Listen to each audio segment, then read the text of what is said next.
Amen. Job 19, 25, 26, and 27, those verses, we have a prophecy about the coming of Christ. Job chapter 19, 25, 26, and 27.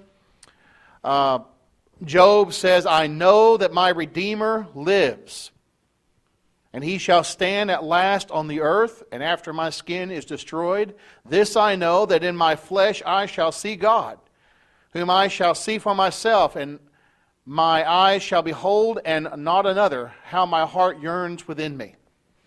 And last time we had class, it was 2 weeks ago, last week was singing. 2 weeks ago, we talked about how this is a prophecy about the coming of Jesus. You go through the Old Testament and you look up the word Redeemer. All throughout the Old Testament, it's referring to God. God is the Redeemer of Israel. In the New Testament, Jesus is never explicitly called the Redeemer, but he is implied very strongly that he is the Redeemer because he brings redemption. In him we have redemption through his blood, the forgiveness of sins, according to the riches of his grace. Ephesians 1 and verse 7. Therefore, it's in Christ we have redemption, so he is the great Redeemer. And so we looked at that the last time we studied. We look at now Job chapter 20. Zophar is going to speak. And you remember the back and forth that's going on here. Job is suffering. He's financially ruined. His family is gone. As far as his children are all dead. All this that God allowed Satan to do to Job, to see if Job would renounce him. And his friends come in his sorrow, in his pain, in his sickness, and his suffering, and basically ask him, Job, what did you do? You messed up really big time for this to happen to you. And Job is basically debating them back and forth, and this is what you have throughout the book of Job, a speech back and forth to them. I haven't done anything, and he tries to uphold his integrity and show that I haven't done anything to incur this wrath. And of course, he doesn't fully understand because he doesn't know what we have revealed to us in Job chapter 1 and Job chapter 2 as far as Satan is behind it all. God's not just doing this for some sort of morbid pleasure. It's a test. It's a test to see if Job would be strong and would remain faithful in the midst of taking away every single blessing that he has. And that was the charge that Satan made. You blessed him with all these blessings. It's a hedge around him. That's why he serves you. Take away all these blessings, he'll curse you. He'll deny you. And so Zophar is going to speak up. Look at verses 4 through 15. He's going to talk about the wicked here, and they're going to say some things that are right, but what they're saying is about the wicked and about if you don't do God's will, you're going to perish, you're going to face God's wrath. What they're implying is, Job, this is why this is happening to you. So they're misapplying the truth. They're misapplying reality to Job's situation. Look at verse 4. Do you not know this of old, since man was placed on earth, that the triumphing of the wicked is short, and the joy of the hypocrite is but for a moment? Though his haughtiness mounts up to the heaven, and his head reaches to the clouds, yet he will perish forever like his own refuse. Those who have seen him will say, where is he? He will fly away like a dream and not be found. Yes, he will be chased away like a vision of the night. The eye that saw him will see him no more, nor will his place behold him anymore. His children will seek the favor of the poor, and his hands will restore his wealth. Verse 11, his bones are full of his youthful vigor, but it will lie down with him in the dust. Though evil is sweet in his mouth, and he hides it under his tongue, though he spares it and does not forsake it, but still keeps it in his mouth, yet his food in his stomach turns sour. It becomes cobra venom within him. He swallows down riches and vomits them up again. God casts them out of his belly. Let's stop right there. Zophar here is talking about the wicked and how the wicked are going to have momentary pleasure, momentary success, momentary things, but it's only short-lived. And he says in verse 4, do you not know this of old, since man was placed on the earth? Zophar is talking about Genesis chapters 1 and 2. Man was placed on the earth. And that indicates a purpose. Humans are not here by accident. We did not evolve from non-organic material just as a fluke. We're here. We were placed on earth by our Creator. And he says in verse 5, the triumphing of the wicked is short.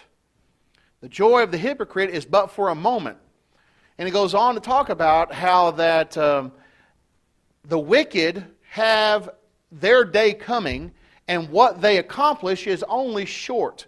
It reminds me of Hebrews chapter 11 and verse 25, where Moses refused to be called the son of Pharaoh's daughter, choosing rather to suffer the reproach of being with the people of God than for the passing pleasures of sin, or the things of sin that are but for a season, depending on the translations that you might have. And so sin has pleasure in it. It seems successful. It seems as though people will get away with it, but they won't. The pleasure that's there is only momentary, and it has severe consequences. It has severe repercussions. And he talks about it symbolically, about bringing it into your mouth. He says, evil is sweet in his mouth, verse 12, and he hides it under his tongue. Oh, it tastes good. It's appealing to the flesh. It feels good to do it. It feels good to be engaged in the things of the flesh. But he keeps it in his mouth. However, there is a way in which it poisons a person. The food in his stomach, verse 14, turns sour. That which is pleasant turns sour, and it becomes cobra venom within him. He swallows down riches, verse 15, and vomits them up again. God casts them out of his belly. So that shows again, there's no permanent satisfaction or pleasure that goes with doing wicked and doing sinful things. It's going to come back and get you. And that's what you find here in Zophar's speech. And that's exactly what Paul was talking about in Galatians chapter 6. You reap what you sow. You sow to the flesh, you will of the flesh reap corruption. But if you sow to the Spirit, you'll reap everlasting life. You reap what you sow. And that's exactly what Zophar is saying here. The problem is, the point that he's trying to make in chapter 20 is, that's why you're suffering, Job. That's why you are suffering. He's telling a truth that we find verified throughout the Bible, from Genesis to Revelation, but misapplies it to Job's situation. And of course, we know that's not the case. And in fact, Job in chapter 21, look at Job chapter 21. I forgot to turn my timer on. So I might go for an hour and a half. So be prepared for that. In Job chapter 21, give myself about 30 minutes here. You see, Job is going to counteract that argument. He's going to counteract that and say, yeah, the wicked, they do have their day coming. Their day is coming, but they seem to be having no worries and no problems at all. Look at Job chapter 21. Look at verse 7. He says, why do the wicked live and become old? Job 21 and verse 7. Yes, become mighty in power. Their descendants are established with them in their sight, and their offspring before their eyes.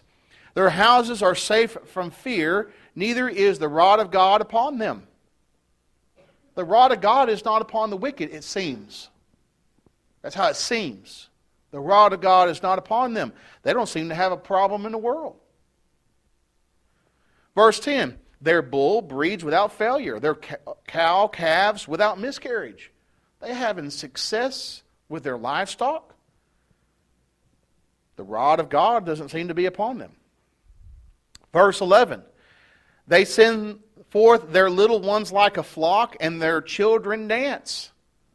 I mean, there's not a care in the world. The children are dancing. Verse 12, they sing to the tambourine and harp and rejoice to the sound of the flute. They're partying. They don't seem to have any problems at all. They're successful. How many people this very night, or especially Friday night and Saturday night, are successful businessmen and women who will go to the bar and who will dance and party and don't have a care in the world, though it seems. And that's how it appears.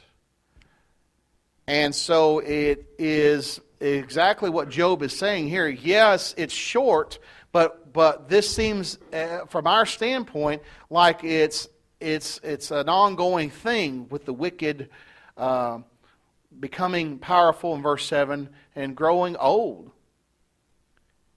But notice verse 13 and 14. They spend their days in wealth and in a moment go down to the grave. See, they have to die too.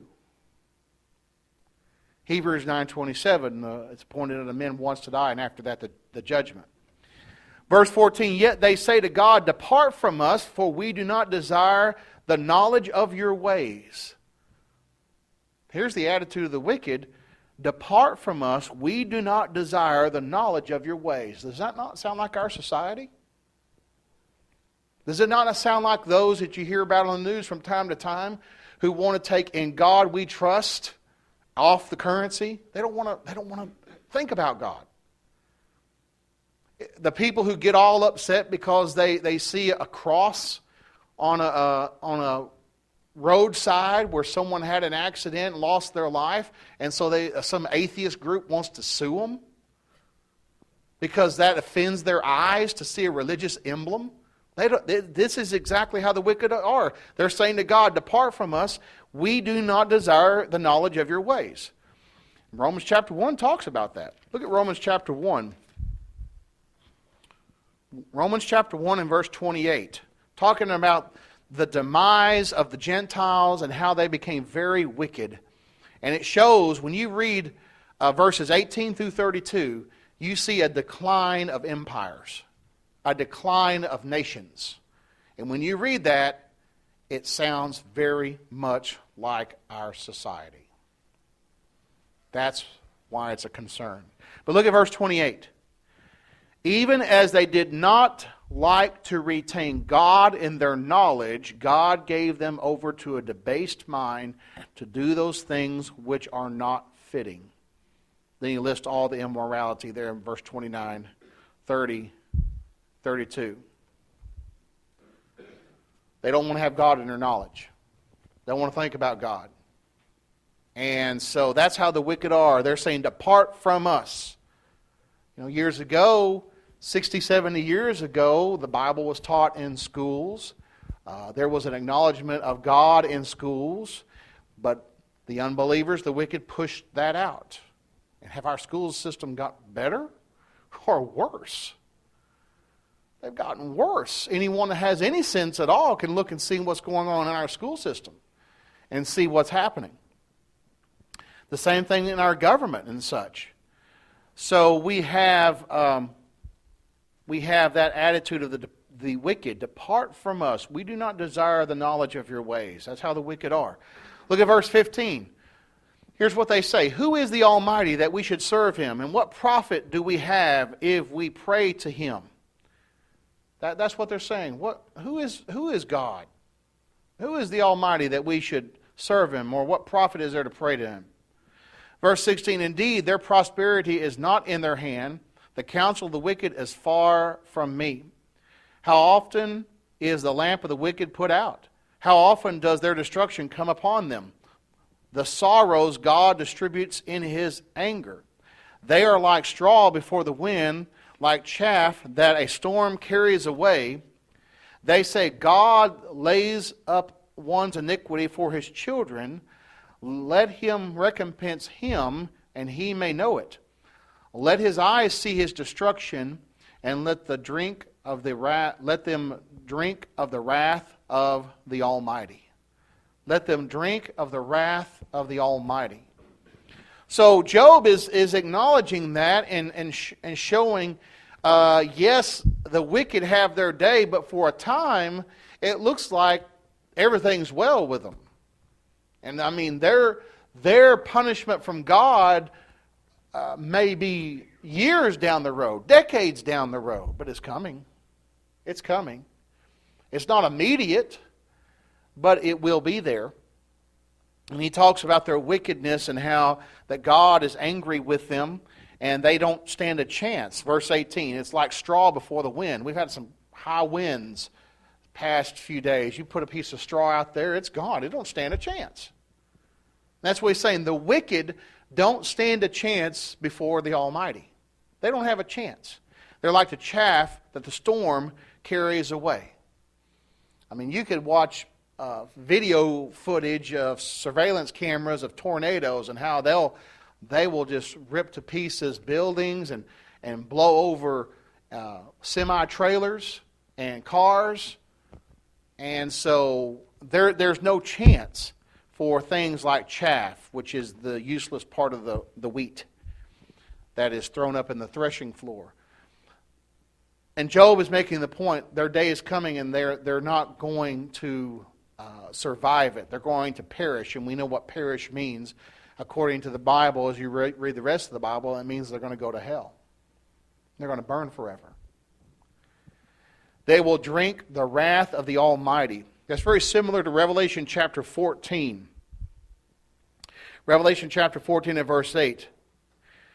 Another angel followed, saying, Babylon is fallen, the great city, because she has made all nations drink of the wine of the wrath of her fornication. Verse 10 says, He himself shall also drink of the wine of the wrath of God, which is poured out full strength into the cup of his indignation.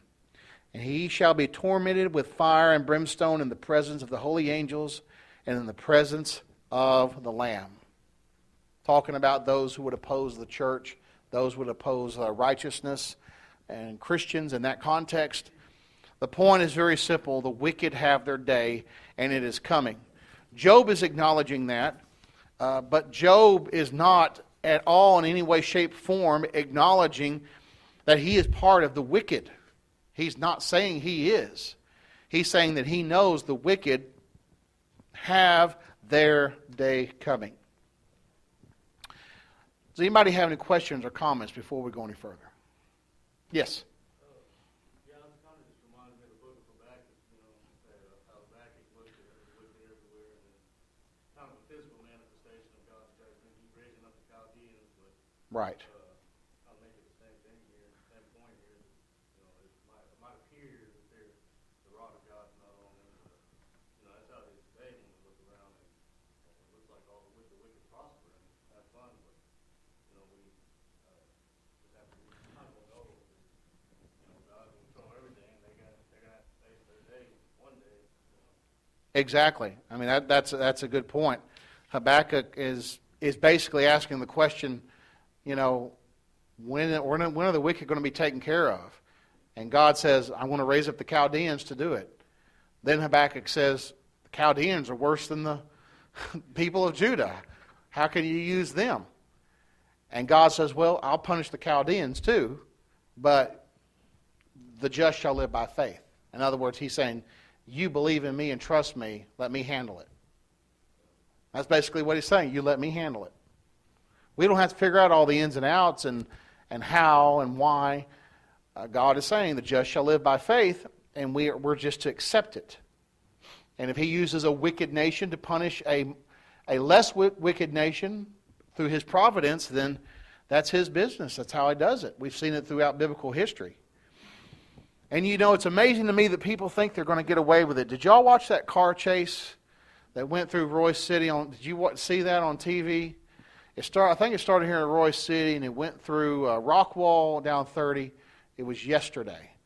Jennifer was actually coming the opposite direction, and she called me. I'm watching the TV, and she said, I think there's a car chase going on. And with our ridiculous policies, they can go 20 miles an hour, and there's like 15 cars behind them because the criminals have all these rights. Don't get me started on that. However, there's this parade cars behind this guy, and his rims were already blown out, or his tires were blown out. And he keeps going, and he just keeps letting them chase him. And he pulled off on Dow Rock and went north, went by y'all's neighborhood, and kept going up through the neighborhood. And I'm thinking, doesn't he know he's not going to get away with this? And it's like a thrill. It's like a thrill for him. And he just keeps going. This keeps going until they had to spin him out on a bridge there over Ray Hubbard and arrest him, put him in cuffs. But they're not going to get away with it. Even people who get away with crimes that our judicial system do not prosecute, they're not going to get away with it. They still have to face God. Do what? Exactly. They can run all they want, but they're not going to run away from justice ultimately. And that young man that they arrested, he's going to be sorry for what he did someday, and I hope it's in this life. Be sorry and become a Christian and do what's right. But one day he'll be sorry, for what he's done. And all the wicked will be sorry for what they've done. It's you either be sorry in this life and repentance and becoming a Christian and doing what's right, or you'll be sorry on the day of judgment, and that sorrow will never end. That's eternal sorrow. That's eternal regret. So, Job is acknowledging that fact, the wicked will be punished. And we see that throughout the Scriptures. Their day is coming. As we go through, starting in Job chapter 22, Eliphaz and Job are speaking to one another, chapters 22 through 24. And I'm going to go through this rather quickly because I want to end this section with chapter 31. So I'm going to speed up things a little bit as far as what we're looking at here in Job. In chapter 22, Eliphaz responds. He rebukes Job again for his claim of innocence. He's basically saying, you can't be innocent. Look what happened to you. You can't be. He accuses Job of great wickedness in Job chapter 22. He charges Job with cherishing wicked ways, trusting that God doesn't see it. And so this is some of the things that Eliphaz says to him. And he exhorts Job to return to God and enjoy renewed prosperity. So you find that in Job 22 as well. He's telling him you need to return to God and you'll be prospered. Well, at the end of the book of Job, we know that God is still pleased with Job, and he says, I am not pleased with your friends. You need to go to Job, my servant, and let him sacrifice for you. So, again, Eliphaz is trying to get him to confess. It's almost like they're interrogating him. It's like cops interrogating a person that is a suspect in a crime. And they just keep pounding him with questions and pounding him with these things and trying to get him to make a confession. And Job will not do it.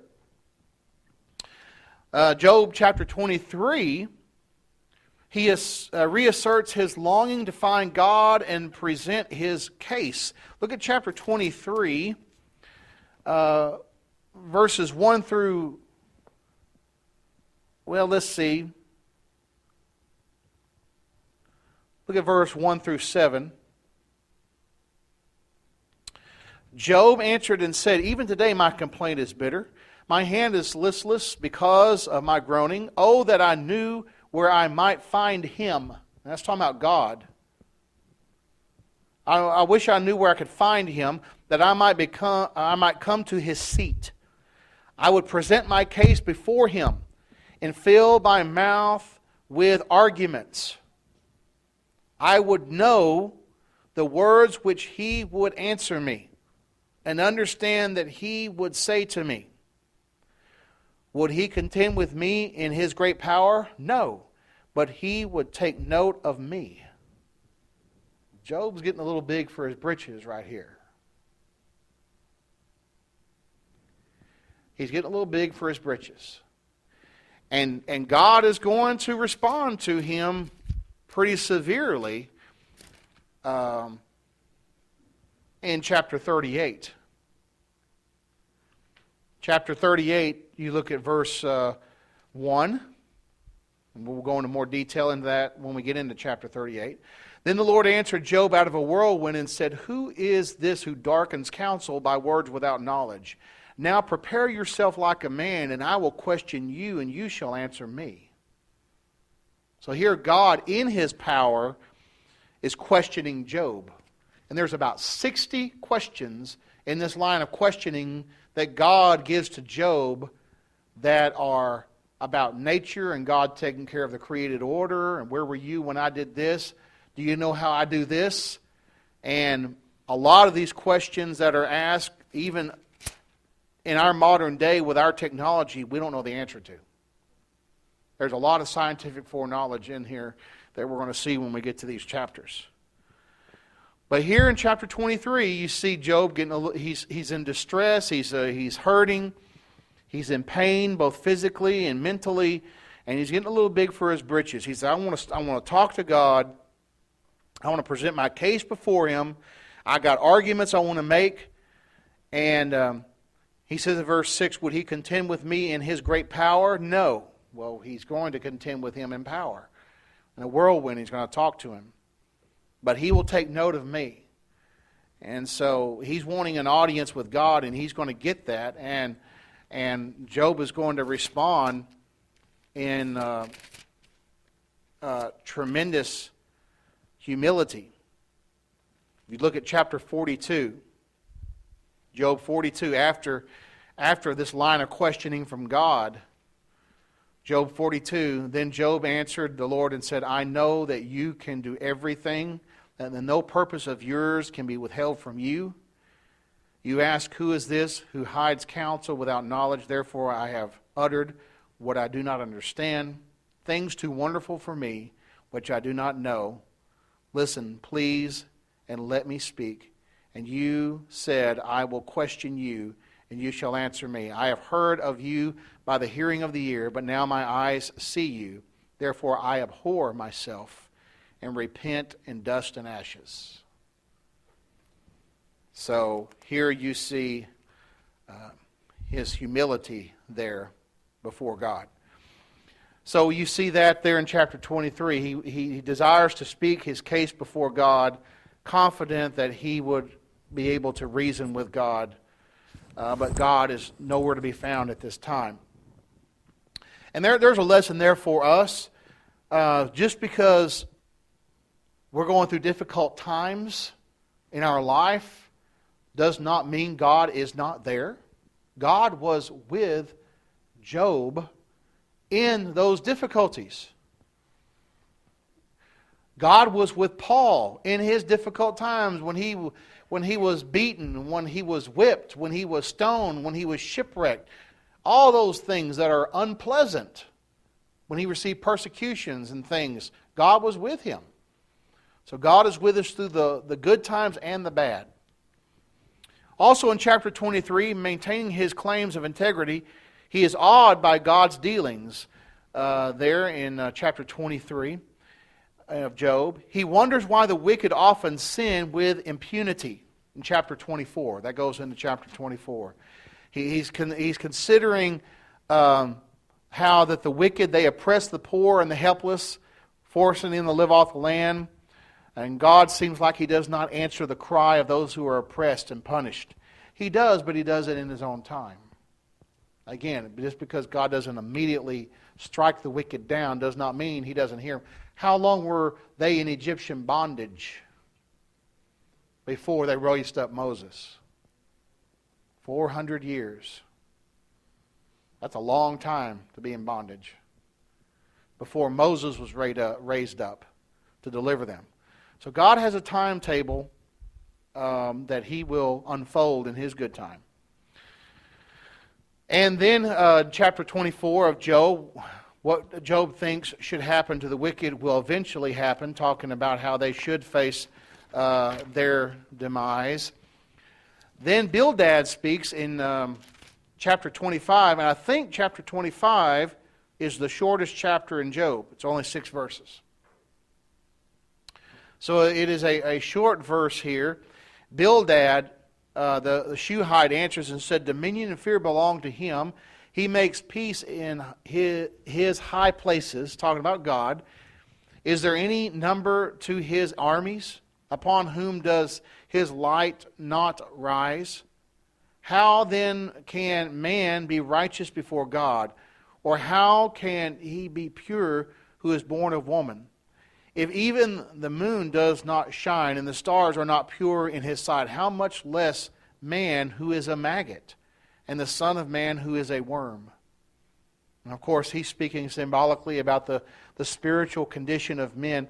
By the way, verse 4 is sometimes used to try to teach the false doctrine of inherited sin. He says, or how can he be pure who is born of woman? See, you're born in sin. That's what they say. I was born of woman. Everyone here was born of woman, but I became sinful, and so did you through your own action. We're not born sinful. Ezekiel 18 and verse 20 makes it very clear. You don't inherit sin. So he's not talking about a baby that is impure. He's talking about someone born of woman that grows up, makes choices, and chooses to violate the will of God. There's nothing there about a baby being born sinful. But this is a verse that they go to, some as well as others, to try to teach that false doctrine. So he's talking about the spiritual condition of man, and the only way, of course, how a person can be made righteous before God is according to God's plan of redemption. We'll have more to say about Job chapter 25 during the devotional time. So that brings us into Job 26, chapters 26 through 31. Job's reply, and he's going to talk about various things. He declares that Bildad's counsel has been worthless in chapter 26. He demonstrates his own ability to describe the greatness of God in chapter 26. Also in 27, he continues his discourse and maintains his integrity. He says, though God has taken away his justice and made his soul bitter, he will not speak wickedly, but he still claims his innocence. So he's still maintaining, I haven't done anything for this to come upon me. Chapter 27, he will teach his friends what God will do to the wicked. He talks about, again, to the wicked and how that God will eventually punish them. Job chapter 28, he gives a discourse on the true source of wisdom. And he says, talks about precious minerals may be found through diligent mining, but true wisdom and understanding only comes from God. And that's talked about there in Job chapter 28, the value of wisdom.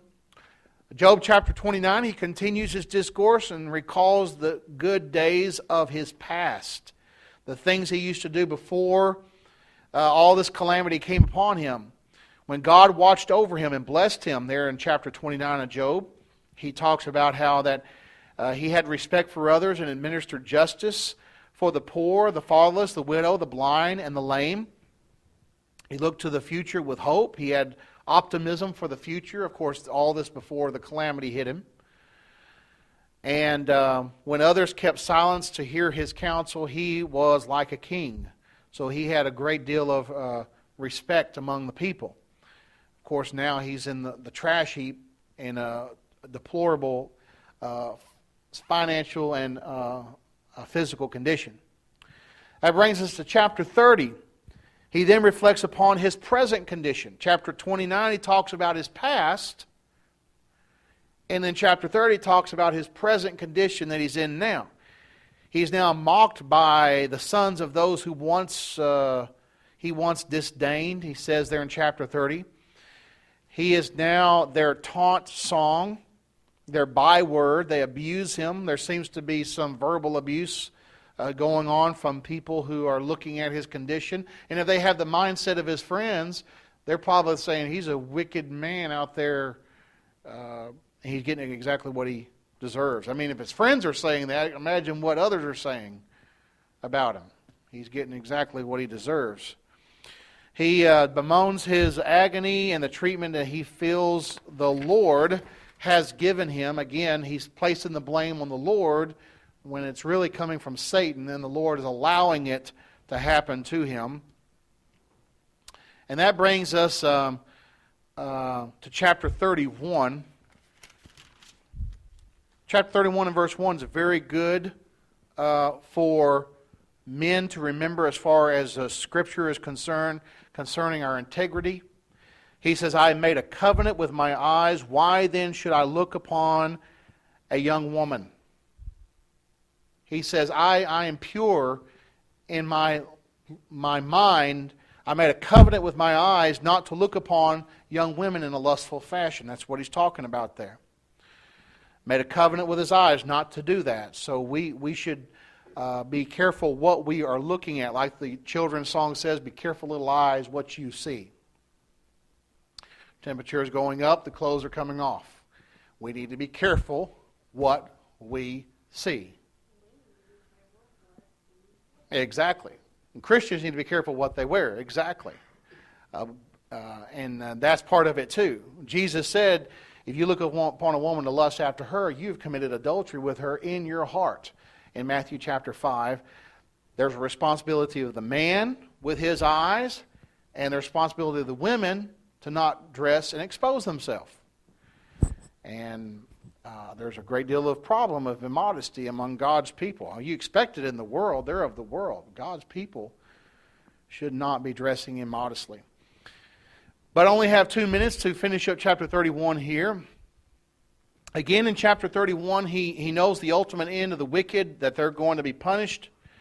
He is willing to accept just punishment if he has been deceitful, committed adultery, mistreated his servants, neglected the poor, widows, and the fatherless, trusted his gold, worshiped the heavenly bodies, the stars and the host, rejoiced over the demise of his enemies, or cursed them, not cared for the stranger, or tried to hide his iniquity. He's saying in chapter 31, if I've done these things, yes, I deserve it. He's not admitting he did it. He's saying, if I do it, if I did that, yes, I deserve punishment. So he's saying these are immoral things that I would not be engaged in, but if I did, I would accept just punishment. He makes his final cry that God would answer him and tell him what he has done wrong, and willing to accept punishment if he has done the wrong. So he's saying, look, if I have done wrong, I'm willing to accept it. I deserve it. But if not, and he's saying he has not, then he does not understand why this is happening to him. Now, we're going to stop right there and just right in time, because chapter 32, you have a new person coming on the scene, Elihu.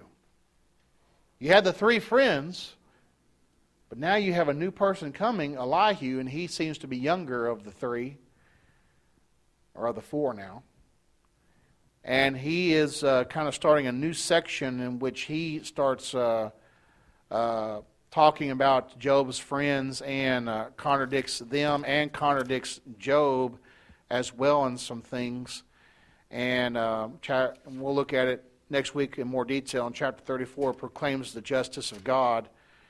And there's more discourse there. And then Job will again say a few things. Then we get into the part where God speaks.